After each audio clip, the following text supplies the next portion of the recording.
nome é Helena, e até pouco tempo atrás eu era uma pessoa cética. Não acreditava em nada além do que podia tocar ou ver. Cresci em uma pequena cidade do interior, onde rumores de bruxaria eram comuns, mas nunca lhes dei atenção. Minha avó, Clarice, era o centro desses rumores. Diziam que ela praticava magia negra e que, ao morrer, deixou algo maligno para trás. Mas para mim, ela era apenas uma mulher excêntrica que gostava de viver sozinha em sua casa velha e afastada. Quando ela faleceu, deixei minha vida na cidade grande para cuidar dos trâmites do testamento. A surpresa veio quando descobri que ela havia deixado sua casa para mim. Era uma propriedade grande, isolada por uma floresta densa, com um jardim que parecia ter sido abandonado há décadas. Eu hesitei, mas decidi ficar lá por um tempo para organizar as coisas antes de vender. Na primeira noite, enquanto explorava a casa, encontrei um quarto trancado. No fundo de minha mente, algo me dizia para não abrir, mas a curiosidade venceu. Encontrei uma chave velha no porão e destranquei a porta. O que vi me deixou sem palavras. O cômodo era um santuário de coisas que só poderiam ser descritas como ocultas. Havia velas pretas e vermelhas, estatuetas de figuras encapuzadas, e no centro, uma mesa com um livro enorme, de capa dura, cheio de símbolos estranhos. No meio da mesa, havia um envelope com meu nome. Peguei o envelope e, com as mãos trêmulas, abri. A carta dizia: Helena, se você está lendo isto, significa que a linhagem da família agora depende de você. Há coisas que você não entenderá de imediato, mas elas são reais. Não ignore os sinais. Este livro contém o poder que nossa família carregou por séculos. Use-o com sabedoria e respeite as regras. Se você se recusar, as consequências serão inevitáveis. A carta era assinada por minha avó. Eu ri de nervoso. Consequências inevitáveis? Pensei. Deixei o livro onde estava e saí do quarto decidida a ignorar aquilo tudo. Nos dias seguintes, comecei a ouvir coisas na casa. Passos ecoavam no andar de cima, mesmo quando eu sabia que estava sozinha. À noite, o som de arranhões na parede vinha do quarto trancado, agora aberto. Decidi que era apenas minha mente pregando peças, fruto do cansaço e da atmosfera sombria do lugar. Mas então, começaram os sonhos. Em um deles, eu estava no quarto da minha avó, e ela estava sentada à mesa com o livro à sua frente. Seus olhos estavam fundos, como se não houvesse vida neles. Ela apenas repetia: Leia o livro, Helena, antes que seja tarde.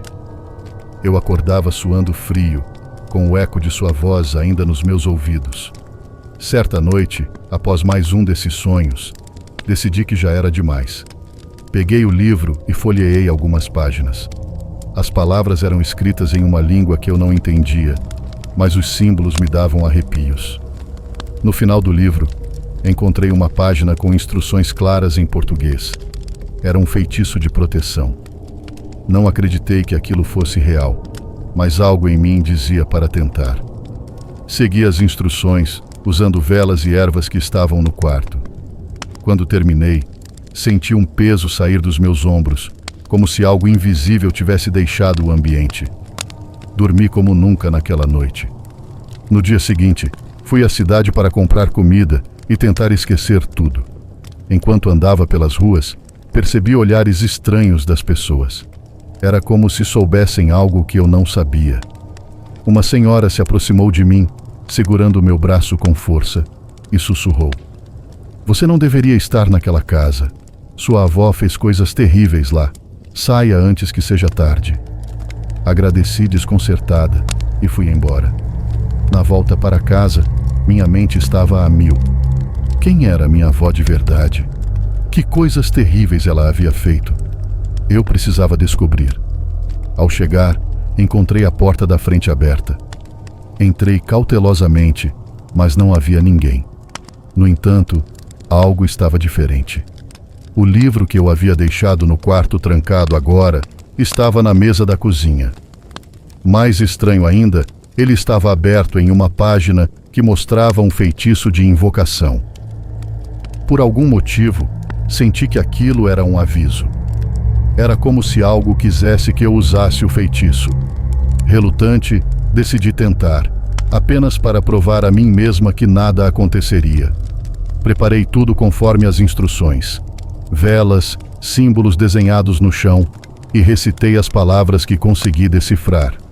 No início, nada aconteceu, mas então as velas começaram a apagar sozinhas, uma a uma, e o ambiente ficou gelado. Senti uma presença atrás de mim, mas não tive coragem de olhar. Uma voz rouca sussurrou no meu ouvido: "Você abriu a porta, Helena. Agora ela não pode ser fechada." Depois daquela noite, minha vida mudou completamente. Objetos se moviam sozinhos pela casa. Portas batiam no meio da madrugada. Minha saúde começou a piorar. Eu tinha febre constante, sentia dores pelo corpo e meu cabelo começou a cair. Desesperada, voltei ao livro em busca de respostas. Foi então que descobri a verdade. Minha avó não era apenas uma bruxa. Ela havia feito um pacto com uma entidade antiga em troca de poder. Parte desse pacto incluía passar a maldição para a próxima geração da família. E essa pessoa era eu. A entidade exigia que eu continuasse o legado, realizando rituais que mantinham sua presença no mundo dos vivos. Se eu me recusasse, ela não apenas destruiria minha vida, mas também me condenaria a um destino pior que a morte. Eu precisava fazer uma escolha: aceitar o pacto e me tornar aquilo que sempre desprezei, ou lutar contra algo que claramente era mais forte do que eu. Decidi que não seria escrava daquele legado. Procurei uma mulher na cidade conhecida por lidar com bruxaria. Ela me explicou que romper um pacto como aquele era quase impossível, mas havia uma chance. Eu precisaria realizar um ritual de banimento, mas ele exigiria um sacrifício. Algo precioso para mim. Sem filhos ou marido, minha única posse preciosa era a própria casa. Ela me explicou que, para concluir o ritual, eu precisaria destruir a casa por completo. A entidade estava ligada àquele lugar, e queimá-lo era a única maneira de acabar com tudo. Com o coração pesado, comecei o ritual. Desenhei os símbolos no chão, recitei as palavras do livro e, com uma tocha na mão, espalhei fogo pelos cômodos. A casa começou a queimar, mas não sem resistência. Objetos voaram em minha direção, como se o próprio lugar estivesse vivo. Ouvi gritos e choros vindos das paredes, mas continuei. Quando as chamas estavam altas, senti uma mão invisível agarrar meu pescoço. Caí de joelhos, lutando para respirar. A voz rouca voltou, agora mais alta e furiosa. "Você não pode escapar, Helena. Você é minha." Com minhas últimas forças, gritei as palavras finais do ritual. A casa explodiu em chamas e tudo ficou escuro. Acordei dias depois em um hospital. Sobrevivi, mas não sem consequências. Minhas mãos estavam queimadas e minha voz nunca mais foi a mesma. A casa foi completamente destruída, e com ela, espero, a entidade que me atormentava. Hoje vivo longe daquela cidade. Tento seguir em frente, mas às vezes à noite ainda sinto que não estou sozinha. Talvez o mal nunca tenha realmente ido embora. Ou talvez seja apenas minha mente ainda traumatizada pelo que vivi. Se você tem um legado sombrio na sua família, pense 2 vezes antes de ignorá-lo. Às vezes, o passado é mais forte do que qualquer vontade de escapar.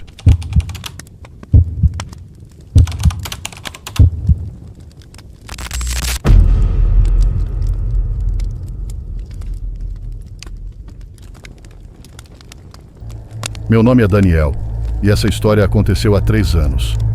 Tudo começou quando eu, junto com meus amigos Lucas, Clara e Júlia, decidimos fazer uma viagem para explorar lugares históricos pouco conhecidos.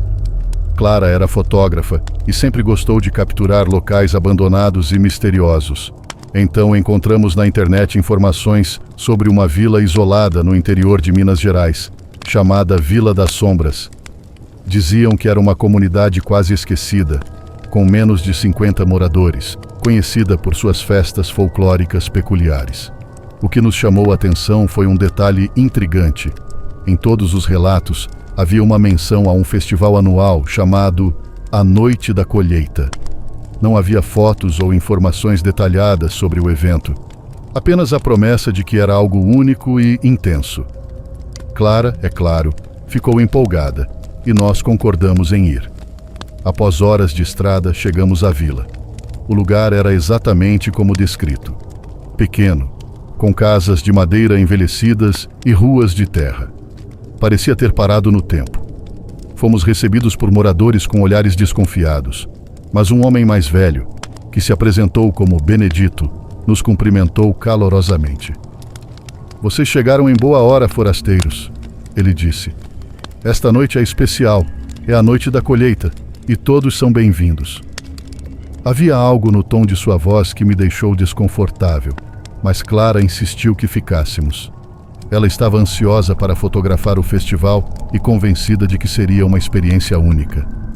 Contra meu instinto, concordei. Benedito nos ofereceu hospedagem em sua casa até o evento começar. Enquanto nos instalávamos, Benedito explicou que a noite da colheita era uma celebração para agradecer à terra pelos frutos e pedir proteção para o próximo ano.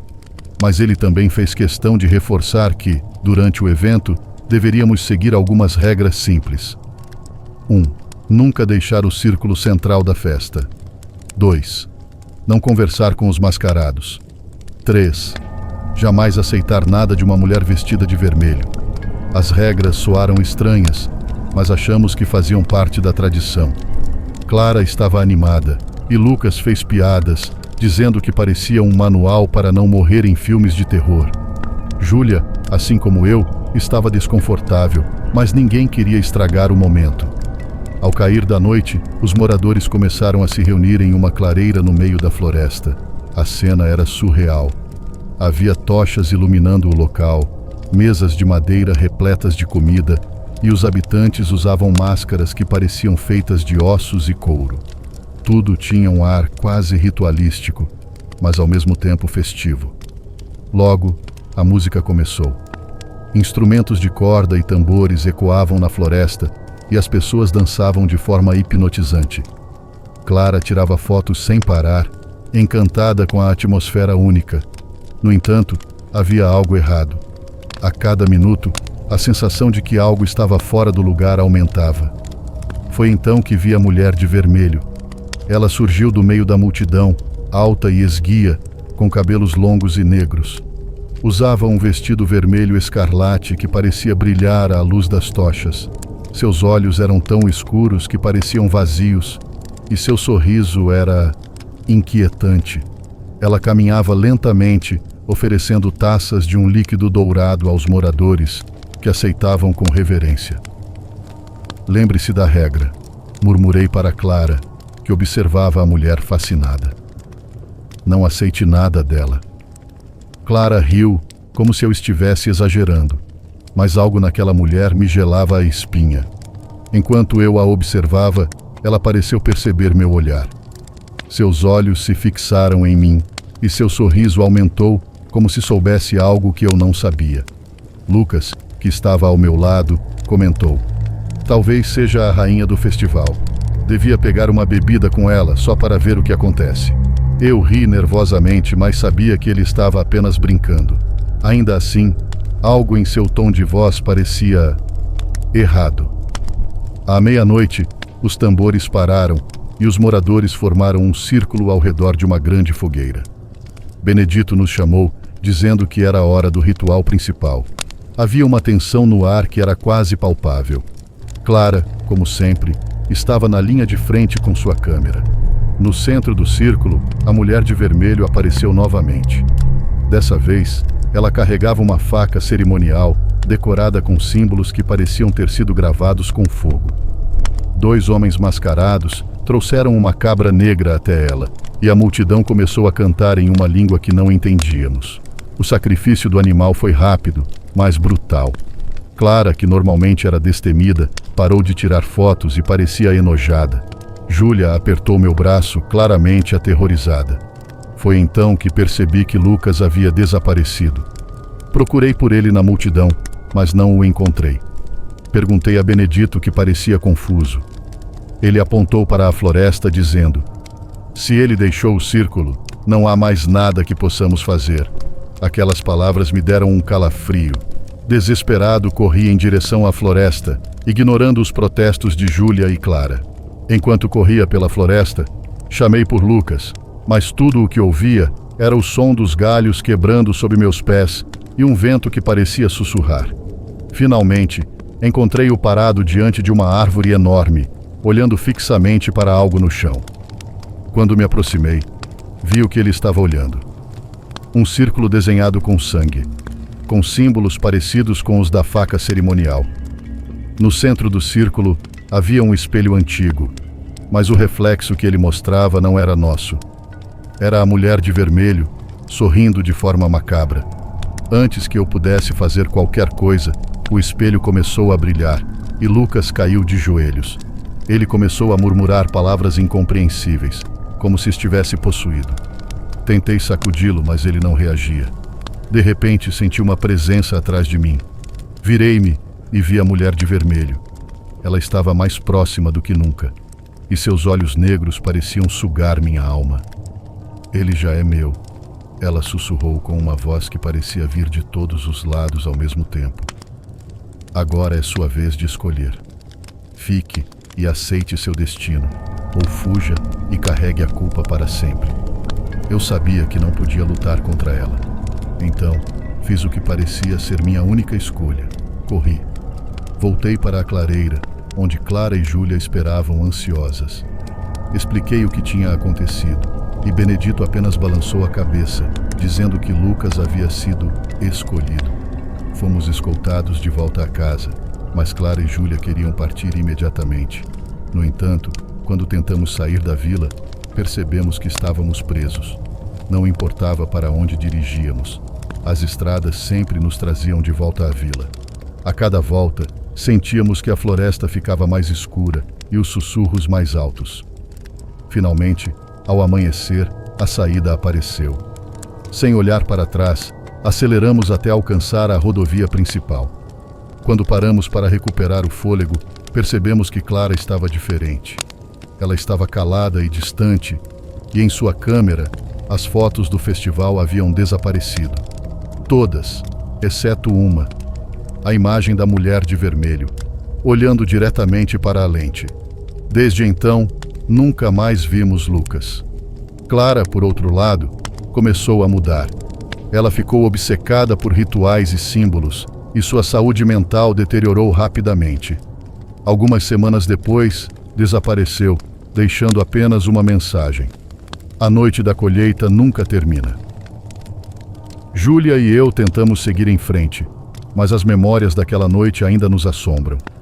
Às vezes, à noite, ouço sussurros e vejo flashes de um vestido vermelho na escuridão.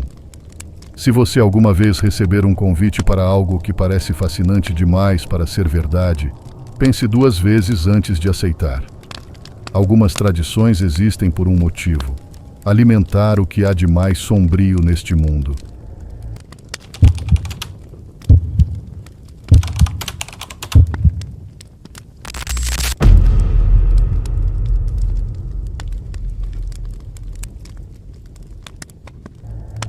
Meu nome é Renata, e esta história aconteceu há mais de 10 anos, quando eu era adolescente. Morava em uma pequena cidade no sul do Brasil, cercada por montanhas e florestas densas. Minha vida era tranquila, mas tudo mudou no verão de 2011, quando eu e meus amigos resolvemos explorar um local chamado Colina dos Lamentos. A colina era um lugar temido pelos moradores. Diziam que há séculos uma bruxa havia vivido ali e que, quando foi condenada à morte pela vila, lançou uma maldição sobre o local. Muitos acreditavam que ninguém que subisse até a colina retornaria o mesmo. Claro, como adolescentes, achamos tudo isso besteira e resolvemos desafiar a lenda. Éramos 5. Eu, minha melhor amiga Lívia, meu namorado Marcos e os irmãos Diego e Carol. Levamos lanternas, cordas e mochilas com água e comida, prontos para passar a noite acampando no topo da colina.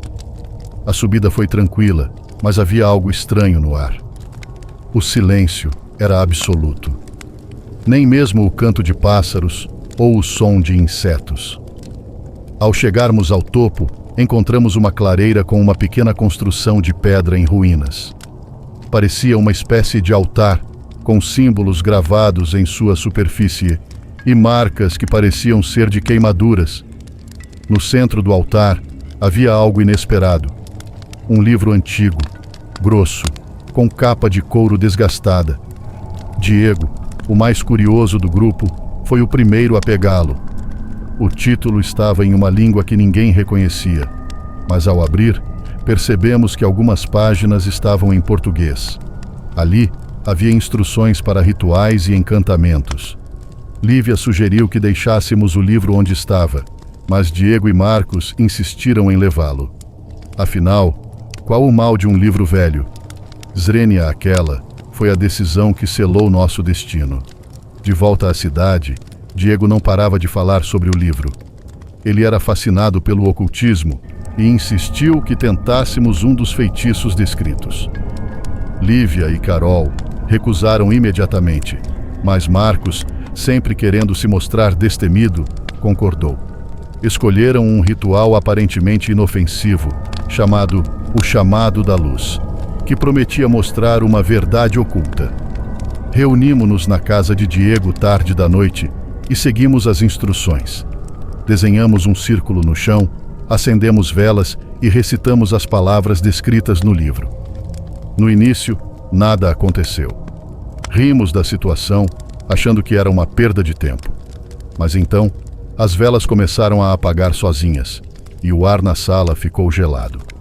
Uma sombra estranha apareceu no centro do círculo, como se algo estivesse tentando atravessar.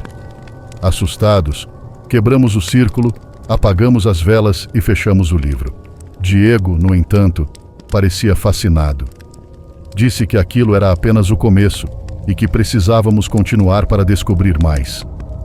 Naquela noite, todos tiveram pesadelos. Sonhei que estava presa na colina, cercada por árvores que sussurravam meu nome. Lívia me disse no dia seguinte que sonhou com a mesma coisa.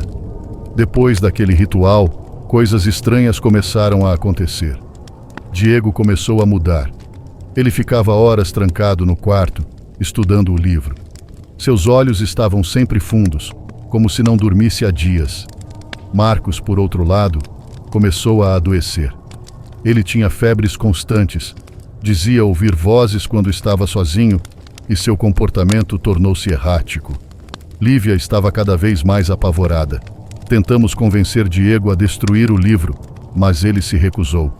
Dizia que o livro era especial, que ele tinha sido escolhido para entendê-lo. Certo dia, enquanto tentávamos convencê-lo, ele revelou algo que nos gelou até os ossos. Vocês não entendem. O livro é vivo. Ele sussurra para mim. Ele sabe o que todos nós desejamos. Depois disso, começamos a nos afastar dele, mas a situação só piorava. Certa noite, acordei com uma sensação horrível. Havia alguém parado ao lado da minha cama. Quando acendi a luz, não havia ninguém, mas minha janela estava aberta e uma marca estranha estava desenhada na parede, como um símbolo do livro. Lívia me ligou chorando naquela mesma noite, dizendo que tinha ouvido passos no quarto dela. Algumas semanas depois, Marcos desapareceu. Ele havia saído de casa para encontrar Diego e nunca mais voltou. Quando fomos confrontar Diego, ele estava ainda mais estranho, quase irreconhecível. Seus olhos estavam vermelhos, sua pele pálida, e ele tinha marcas de cortes nos braços. Ele confessou que havia usado um feitiço do livro para tentar invocar algo maior, e que Marcos havia sido parte do ritual. Ele está em um lugar melhor agora, disse Diego, com um sorriso insano. Logo todos vocês estarão também.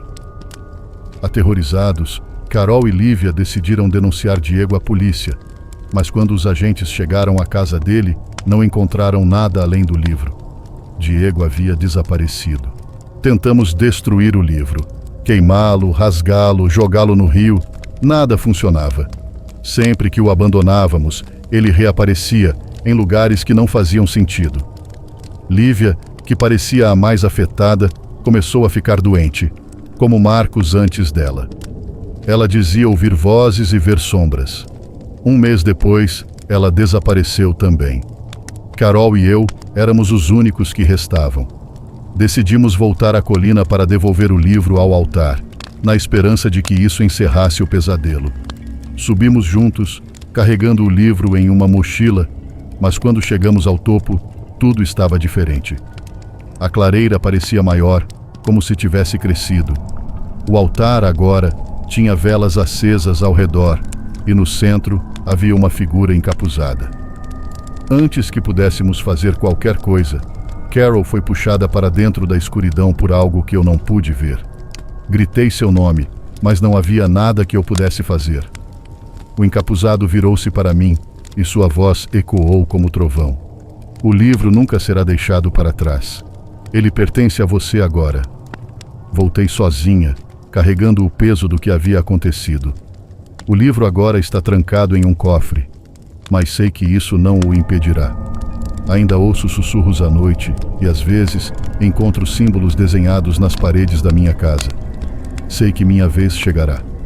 Se você encontrar algo que não entende, especialmente algo que vem com avisos antigos, ouça os avisos. Algumas portas nunca devem ser abertas.